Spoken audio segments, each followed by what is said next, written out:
What happened to my hair? What happened to my hair? Oh my God. What happened to my hair? I have no more beard. And I have no more hair on top of my head. Oh my God. Good to see you, everyone. Good to see everybody.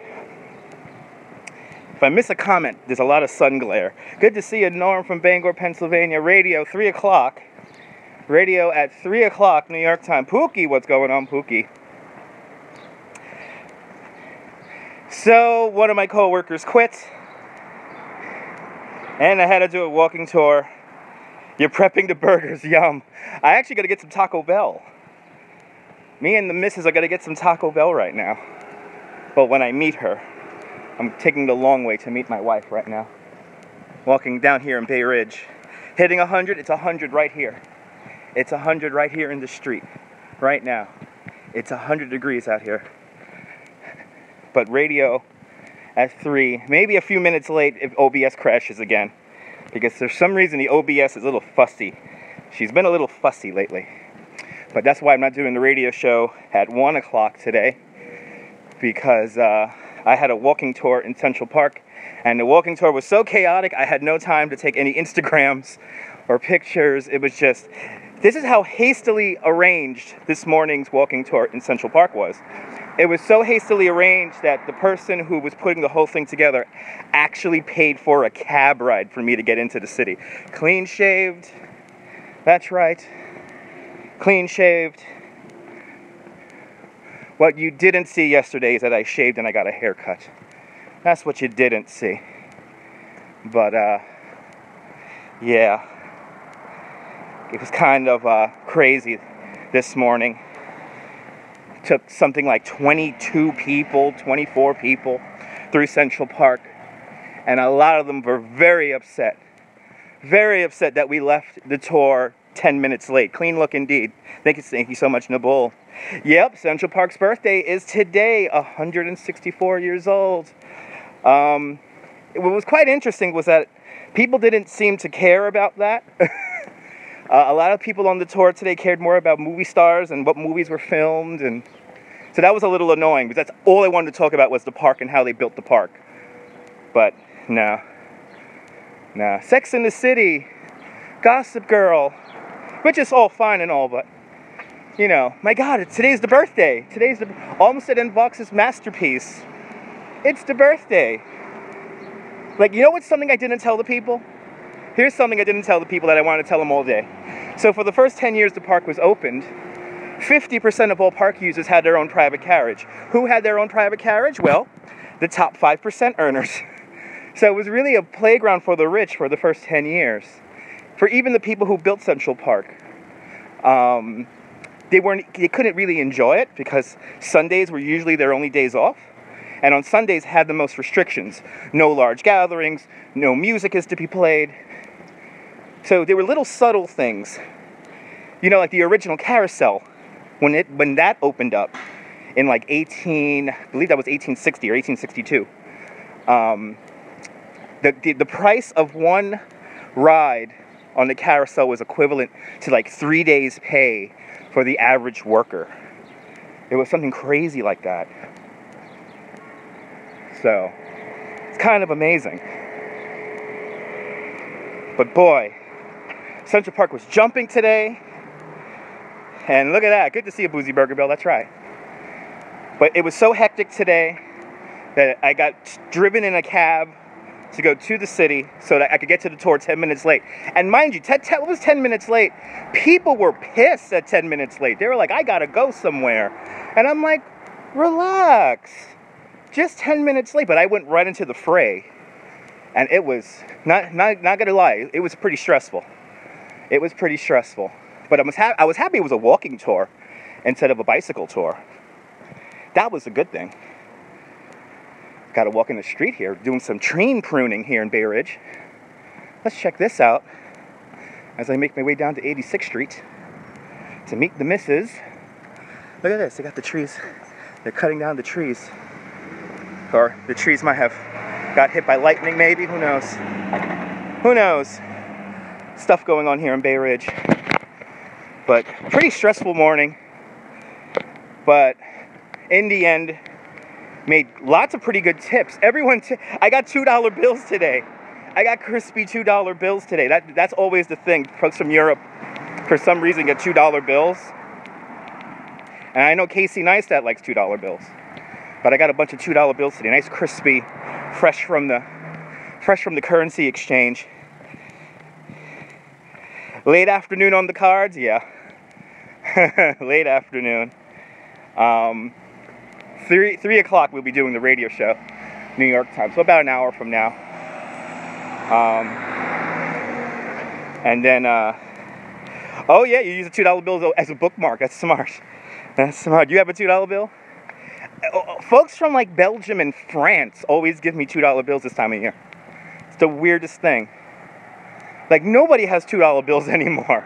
But I get them like fresh and crisp. It's like, what, they're still making these things? And only people from Belgium and France and Germany get them? Exactly, only seen a $1 bill? That was the thing today. My tips were mostly in singles and $2 bills. So I had to just go to the bank just now and deposit this gigantic, stupid, fat wad of single dollar bills. It was so many bills I had to do it twice.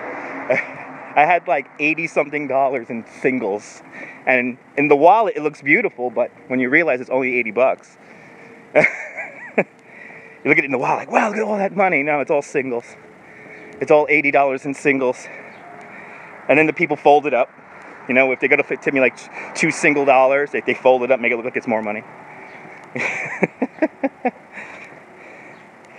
Yes, I know. That's why I keep the $2 bills to the side, because I know some serial numbers are more valuable than others. But these ones look brand new, so I think they're worth $2. We ain't winning no Smithsonian Institute awards. But it's warm out here, I'll tell you that much. It's very warm out here. Even on the walking tour today, for people who were out of shape, it was kind of tough. And I walked really slow today. I did this walk. Yeah. We're doing this walk. So slow that you could stop, take pictures. One guy on the tour really appreciated that, by the way. That was really nice. He was like, oh, you know where to stop for all the good pictures. And I'm like, well, Umstead and Vox knew where to stop for all the good pictures. I'm just taking you there. But the park was jumping. By the end of the tour, the park was getting stupid. There's just a lot of people out, a lot of people doing dumb things.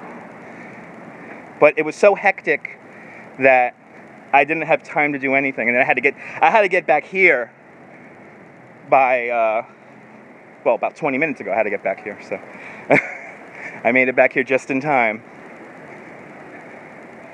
And I still got my banking done. And now I'm going to go meet the wife. And we're going to get our afternoon started, get some lunch, and then I'm going to go back home. She's going to go on the computer and start working, and I'm going to do the radio show. So 3 o'clock we'll do the radio show. But it was crazy this morning. You know what I really don't like, whenever I do a tour, I really don't like it when tourists are already upset. Like, that's hard for me. And for me, it was doubly upsetting because here I am coming out of a nice black town car. I came out of this town car like fresh from the shower, like I still had powder on my hand. And I come out of the cab and they're all right there in front of the location. And of course they all look at me because I'm in my my company uniform.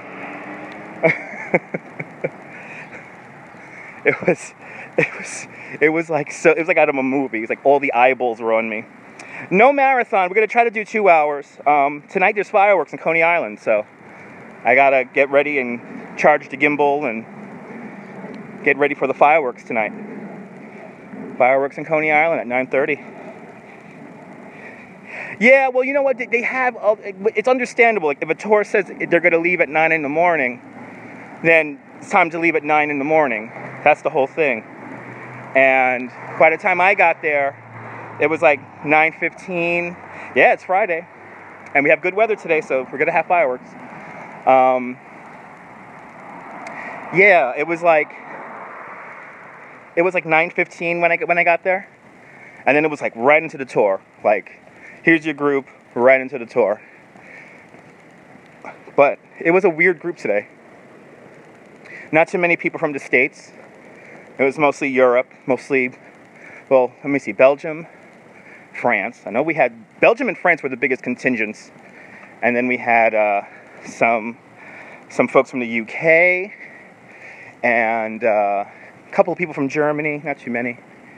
But it was mostly France and Belgium this morning, and they were quite upset because they had lunch plans somewhere, and so I was like, okay, don't worry about it. And then the funny thing was, we ended the tour like TV time. It was like right on time, and people still got upset. They're like, we're not going to go 15 minutes over because we started late. So for the people who hung around, I gave them some more stories of the park, which they seem not to care about. But come on, guys. In a 2-hour walking tour, we saw Bethesda Terrace, the Angel of the Waters Fountain, the mall, the Milton Tiles, Alice in Wonderland statue. Watch Gary on the other app, BBC spoke about. Really? They spoke about Periscope and the young kids on it. That's the big liability of Periscope. That is the big liability of Periscope. That's what's going to bring Periscope down. Something really stupid's got to happen with young children, with money, super hearts. There's going to be copyright issues. I mean, it's not going to be good. It's not going to be, again, like Periscope is not going to fall apart in a quiet kind of a whimper. It's going to fail spectacularly. Again, here it is, 2 years. 2 years since the app came out, and still nobody really knows about it. Actually had a YouTube video. Wow. Wow. Okay, are we back? This is crazy.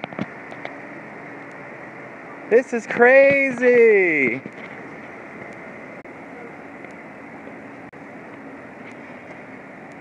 Now we should be back. There we go. That was crazy. Holy cow. Did I find like the one spot in Brooklyn that has no cell service? Verizon. I fell into a black hole with no internet. That was crazy.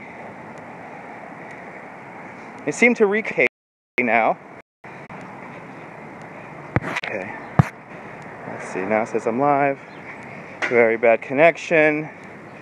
Wow. Wow. Holy cow. This is unbelievable. All right, well, I'm just going to end the broadcast now. Hopefully this makes it across. But, wow. Found some weird dead zones from the beautiful Bay Ridge, Brooklyn, here in New York City. This is Dutch Moss signing off. Go over to Periscope at 3 o'clock and we're going to do some radio, okay, folks? I'll see you later, and good afternoon, Mrs. Calabash, wherever you are.